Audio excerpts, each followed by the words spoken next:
The number you have reached has been disconnected. The new number is... The phone booth. All right, Friday night, here we go in the phone booth, and it's a pleasure to have it the first time from England, Norfolk to be precise. It is 25-year-old producer Mr. Nathan Fake. How are you, mate?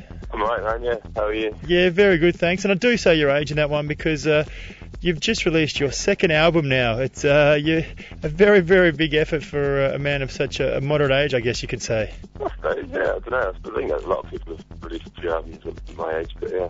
Well, I guess none to their first album was Drowning in a Sea of Love, and that was back in 2006, was voted by Mixmag as the second best album for that year. So that's an even bigger thing, I guess. Yeah, it's nice, yeah, it's cool. We're talking about the release of the new album, Hard Island. There's been a couple of years in between the albums.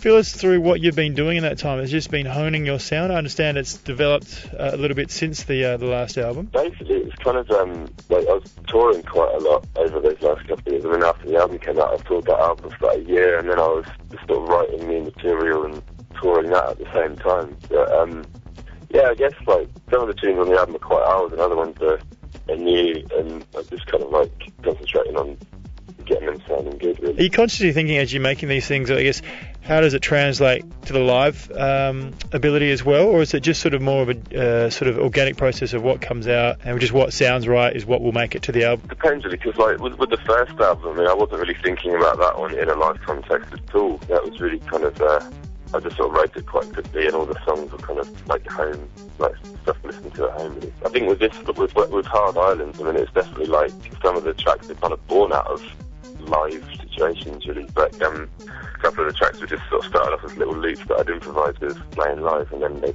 eventually they grew into like being full track. Yeah, but I mean, I think like the tracks that are on the album like worked really well live. The stuff on the album, because with the first album it was quite hard work, but I was trying to put that into a live situation because it didn't really. Yeah, sort of change the tracks around it, but these ones sort of work really well. I think also because it's like more sort of techno, dancey sort of style, so but that play that out, it's more versatile, you know, people can dance to it and stuff. So. We are talking to Nathan Fake in the phone booth on release for the first time here. Back home in England, we're talking live here in Australia.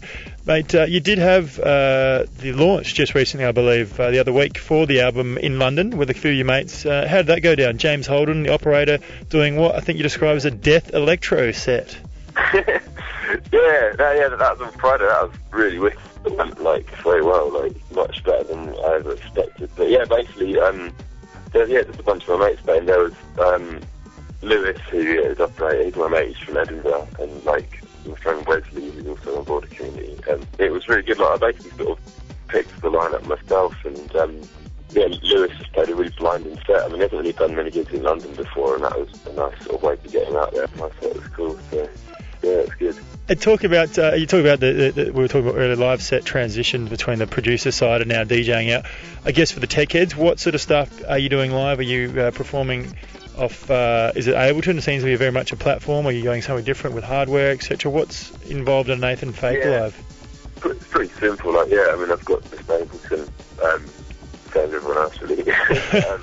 Yeah, just a pretty light setup. I mean, it's sort of mainly just because I can travel easily. But yeah, I've got like a laptop and a couple of MIDI controllers, and I use Ableton with a few more bits of software. But I think mainly it's sort of like I just kind of have a loop, like a really basic loop, and sort of jam that out for like a few minutes per track, really, and just see where it goes. It's quite unplanned. I guess like from a visual point of view, it's less interesting for people to sort of look at one guy on a laptop. But I think if you sort of make it, if you look like you're having a good time, and if you sort of make it sound interesting, then I think it works.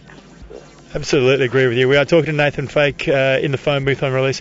Mate, we do wish you well with the album. Thanks very much. Yeah, cool. And before we go, we always like to ask, I guess, is there something you can play on the show? And I hope you have something in mind for us tonight. Yeah, I reckon, did you play Burn Work by Wesley Maxwell, one of my favourite records on Border Community recently? Absolutely. Border Community also being the home to yourself and your mates, putting out some quality electronic music. So, as picked by Nathan Fake for you here on release.